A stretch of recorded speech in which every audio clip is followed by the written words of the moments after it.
ये बात है 2012 यूएस ओलंपिक कैंप की, जहां पर दो greatest basketball players LeBron James and Dwyane Wade पहुंचते हैं जिम में सुबह 5 बजे एक्सरसाइज करने फाइनल प्रैक्टिस से पहले।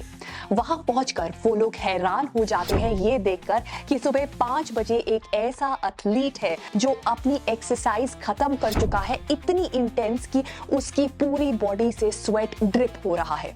क्या आप जानते हैं कि ये कोई और नहीं थे कोबी Bryant, the best basketball player ever. पर उनको इतनी सुबह आकर प्रैक्टिस करने की क्या जरूरत है?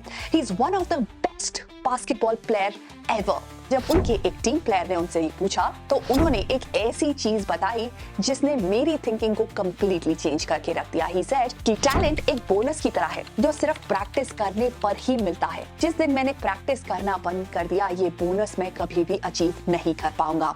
Hello friends and welcome to a better life. तो अगर आप भी मैथ्स की ट्रिपल डिजिट प्रॉब्लम को देखकर डर जाते हैं या सिलेबस को देखते ही आपको लगता है कि कैसे और कब जल्दी से ये 10 चैप्टर्स फिनिश हो जाएं, या आप कोई भी नई स्किल सीखने से पहले लाइक पियानो, गिटार, बास्केटबॉल सीखने से पहले डर जाते हैं और कुछ ही टाइम में उसे गिव अप कर देते हैं, this video is from a very famous book called the practising mind. इसके अंदर कुछ ऐसे बहुत पावरफुल वेज है जिससे कि स्टूडेंट लाइफ के अंदर आप इन सारी डे टू डे प्रॉब्लम्स को डील करना सीखेंगे। So let's quickly begin with the video and देखते हैं कि हम सब इन सब प्रॉब्लम्स के साथ कैसे डील कर सकते हैं।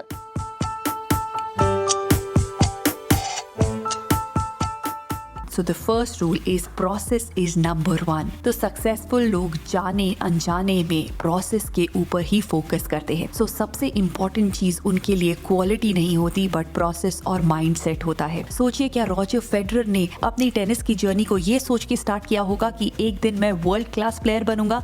नहीं, उनके लिए इम्पोर्टेंट था वो प्रोसेस कि एवरी सिंगल डे मैं कैसे अपने शॉट को इम्प्रूव कर सकता हूँ, कैसे अपने फुटवर्क पे वर्क कर सकता हूँ, कैसे मैं रिफाइन कर सकता हूँ अपनी परफॉर्मेंस को। ये छोटे छोटे स्टेप्स को जब उन्होंने करना शुरू किया और प्रैक्टिस करना शुरू किया every single day with consistency, this was the reason for his success. So author ने इस बुक के अंदर बहुत ब्यूटीफुली बताया है कि कैसे प्रैक्टिस माइंडसेट आपकी लाइफ को बदल के रखने की कैपेसिटी रखता है। एक बार वो एक पियानो फैक्ट्री के अंदर गए और वो देखकर हैरान हो गए कि किस तरह से पियानो वर्क करता है। पियानो के लिए सबसे इंपॉर्टेंट है उसकी बेस प्लेट, और बेस प्लेट जितनी ही स्ट्रांग होगी उतना अच्छा वो स्ट्रिंग्स का बोझ ले पाएंगी, और अगर वो स्ट्रांग नहीं होंगी तो बहुत जल्दी ही पियानो खराब हो जाएगा और उसकी साउंड क्वालिटी वर्स होती जाएगी। तो जब ऑथर ने वहाँ के लीड मैकेनिक से पूछा कि आप एक दिन में कितने पियानो बना लेते हैं, तो उनका आंसर कुछ ऐसा था जो आपको हैरान कर देगा। तो वो बोले कि मैं उतने बना लेता हूँ जितने बहुत अच्छे से बन पाए। Class 12 boards over. What after class 12 commerce? College के साथ काफी बच्चे CA and CS course pursue करते हैं। अगर आप उनमें से ही हैं तो then I have a recommendation for you, and that is CA वाला and CS वाला, and ACCA course by Physics वाला to boost your preparation. Be it CA Foundation September 2025 or CSEET May 2025 exams, they have batches that can help you become ready for these exams. और अगर आप mainstream career option से कुछ हटकर करना चाहते हैं जिसमें career potential काफी strong हो, then you can explore ACCA certification as well. ACCA certification के साथ आप 180 प्लस कंट्रीज में काम करने के लिए एलिजिबल हो जाते हैं, एंड इसमें काफी एग्जाम्पशंस भी मिलती हैं, which makes it very easy for a lot of commerce student. ACCA के लिए भी फिजिक्स वाला ने लॉन्च कर दिए हैं batches that can help you prepare for knowledge, skill and professional level जो necessary है to clear ACCA exam. आप उनके YouTube चैनल पर चेक कर सकते हैं in case you want to opt for a paid badge, or can check the links in my description box below. And special discounts for all my subscribers. Use the coupon code ABL10 and you'll get amazing discounts. सो अब compare करते हैं इसको हम अपनी studies के साथ। हम कितना एक दिन के अंदर पढ़ना चाहते हैं? सेल्फ स्टडीज के टाइम पे 1 घंटा, 2 घंटे, 3 घंटे? No, that should never be your target.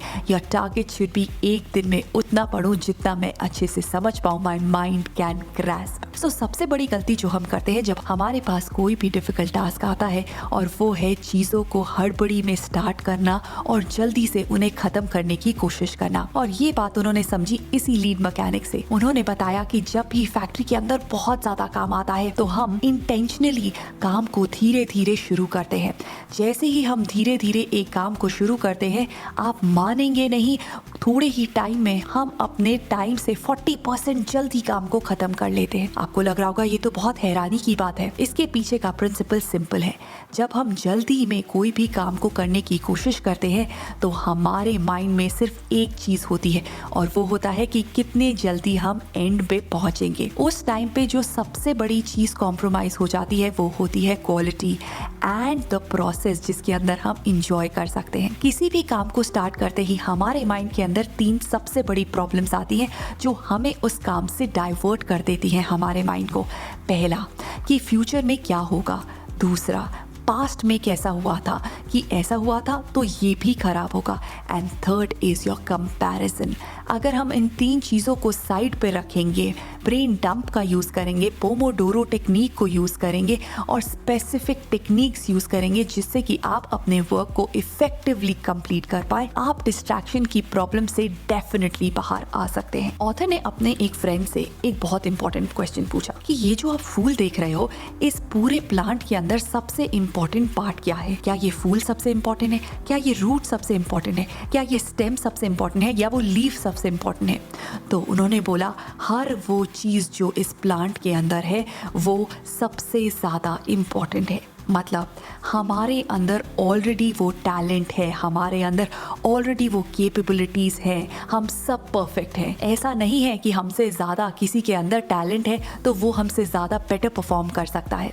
It is all about not looking at the result but focusing on the process. और इस चीज़ को हमेशा ध्यान रखना that we all are perfect and we all need practice to achieve the best. Imagine करिए आपको एक 3 डिजिट की मल्टीप्लिकेशन की प्रॉब्लम दी जाती है, आप उसे ट्राई करते हो और आप गलत करते हो, दूसरी बार आप ट्राई करते हो तो आप कंफ्यूज हो जाते हो और तीसरी बार आपको लगता है कि ये बहुत मुश्किल है और मुझे यहीं पे छोड़ देना चाहिए। आप अप्लाई करते हैं प्रैक्टिसिंग माइंड अप्रोच, जो कहती है कि instead of saying I am not good, आपको अपने आप से बोलना है कि I am in middle of getting good, मुझे इसके अंदर बस कुछ और अटेम्प्ट करने हैं और मैं इसके अंदर बेटर हो जाऊंगा। हर अटेम्प्ट, हर प्रैक्टिस वो प्रूव करती है कि आपने हार नहीं मानी है, एंड धीरे धीरे जब आप ये प्रोसेस को करते हैं, आप उसे इंजॉय करते हैं, आप बेटर होते जाते हैं और आप धीरे धीरे इंप्रूवमेंट देखेंगे।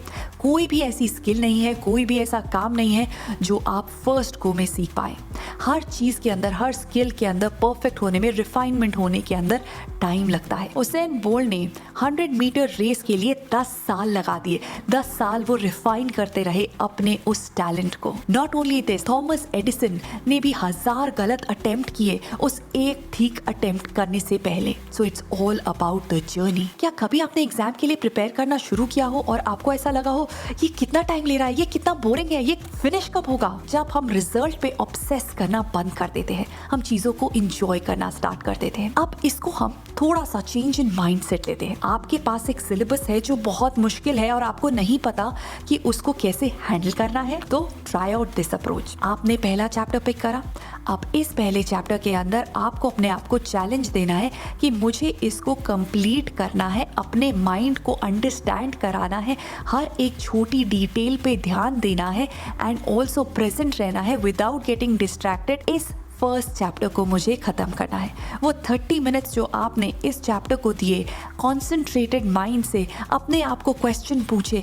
That will be the most valuable time of your day, क्योंकि इस टाइम पे आपने कॉन्सेंट्रेट करना सीखा, इस टाइम पे आपने फोकस करना सीखा, and this is the skill which is rare. Thomas Turner अपनी बुक द प्रैक्टिसिंग माइंड में कहते हैं कि don't focus on the finish line, focus on the steps that you are taking right now. It's never about being perfect, It's about getting better through practice. So next time जब आप periodic table के elements को याद कर रहे होगे और चीज़ों को भूल जाओगे, उनके order को भूल जाओगे, तो practice करिए the practicing mindset.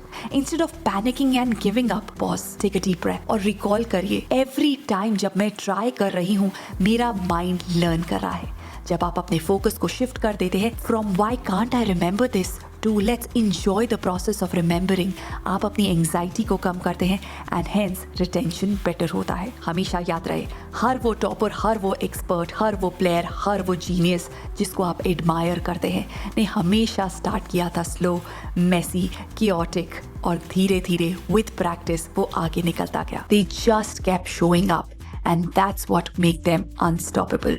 तो अगर आप आज प्रैक्टिस कर रहे हैं then you are not behind, you're already becoming your best self. So don't chase for perfection, chase progress and fall in love with the process. So that's it from my side. I hope that you enjoyed the video, and in case you did, do leave it in the comment section below. आप मुझे बताइए एक ऐसी habit जो आपको इस video के देखने से पहले लगता था was absolutely fine, but इस वीडियो के बाद your perspective has changed. So do let me know in the comment section below. I'm waiting to see your responses. Bye bye and take care. Subscribe for more such videos.